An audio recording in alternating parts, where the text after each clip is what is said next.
I want you to think about things you can't see. Gravity, love, grades. Just because we don't understand the process that makes them, should we stop believing altogether? From this law school life in Emory Law School, it's Serial. I'm Sarah Koenig.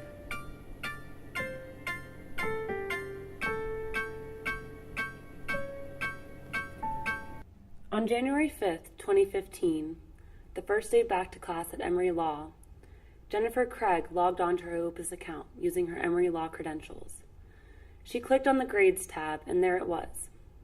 Civil procedure, legislation and regulation, torts, contracts. All nothing. LRAP, a question mark. I know, right? How could she have gotten a question mark in her legal writing class? Still, there it was. Absolutely no indication of Jennifer's academic success. She kept checking day after day, constantly hitting the refresh button, but still nothing. Who could have done this? Or better yet, who didn't do this? Because you see, putting the question mark aside, Jennifer was still missing 4 grades exactly 1 month after the last day of finals. OCI job applications were due, and she had nothing to show for herself. Nothing to tell her potential employers, who undoubtedly would hire Vanderbilt grads with 3 threes over her. Who do we blame for this? Only one name came to Jennifer Craig's mind: the Registrar.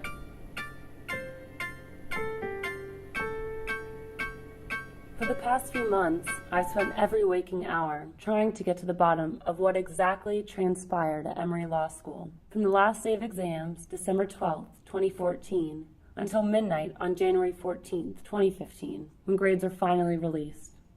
I'm not a detective or a crime reporter or even studying criminal law at Emory. I'm just an Emory Law student earning the prestigious transactional certificate. But this question mark in the minds of so many Emory Law students irked me so much that I had to do something about it. So I called the registrar and started asking questions. I'm going to play recordings from my first interview with the registrar. Keep in mind, this interview takes place on January 13th, a day before grades were posted.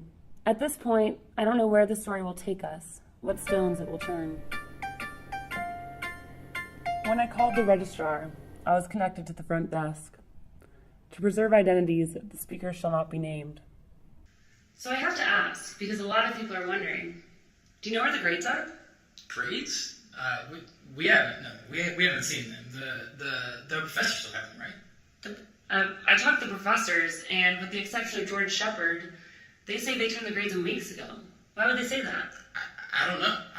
I don't know why they would lie and say that. I don't even know them that well. I just let them borrow my car and my cell phone that one time, and now they go and say all this. I don't know. Listen, I know it sounds crazy, but we just don't have the grades here. We never have, and we never will. So you're saying you don't have the grades? Absolutely not. So at this point, there are 2 camps dividing the student body. Some say the professors are to blame. Most say the registrar. And still everyone agrees the most important question has to be, where are the grades? On January 14th, another student, Alexander Simon, posted on the Emory 2015 Facebook page. He questioned whether the delay in the grades could be attributed to the off-duty actions of one of the registrar's own, Angela Thicklin. She had recently been indicted in a scheme involving government kickbacks. More on that later. Students flocked to Facebook, crying out for their grades, hoping to be heard in the sea of free pizza posts and Dean Brokaw communications. One student replied, "This morning, I overheard someone else talking about how they need their grades to apply for jobs. I thought it was very sweet that they think there are jobs." Another said, "Everyone relax, no one failed anything, and the bachelor is in season, so everything is going to be okay." One commented, "I wish I would have known 1 all year that she took bribes. Would have made this law school thing a lot easier." And finally another pointed out, "Oh, and Volokh gave grades to law and econ of antitrust after approx 24 hours because his mind is a functional equivalent of a Scantron. So that's an option we could consider." But then it happened. Later that night, on January 14th, Jennifer Craig and others opened their emails to find a note from the registrar that the grades would be in later that night. Unexplained, unaccounted for. Some would call it magic. At midnight, grades started pouring in. I started the story not sure of who to blame, but it's at this point that I have to break with my neutral position. A lot of people think, including me, that Alex Simon's post supplied the much-needed impetus to spurn the registrar's idleness, that he prompted the registrar to finally put the grades on Opus. We took this theory to the registrar. Okay. Look. I don't know how that happened. It's as much of a surprise to me as it is to anyone. I mean, I don't even know how the whole thing works. I know how crazy that sounds, but we really have no idea what we're doing back here. Okay, work with me here. I mean, you're saying that it's not your fault and that you don't know what you're doing, but, I mean, this is your job to work with the grades. I mean, you're the registrar. Is it possible that you've been sitting on the grades ready to go this entire time? No. Look, I know what I know, and I know that we don't know anything. I get how crazy that sounds. It's just that, we asked every professor in Emory, and they all had submitted their grades over 2 weeks ago. You realize it's a tough pill to swallow, you know what I mean? I get how that's tough, but I don't know how it works, when it comes down to it, you're either going to believe me or you're not, and I know what I know, and I don't know how to put the grades in. With these conflicting stories, we didn't know who to believe. So I called my friend Marvell, who previously worked for the registrar. I put the question to him. Could this really have been the registrar's fault?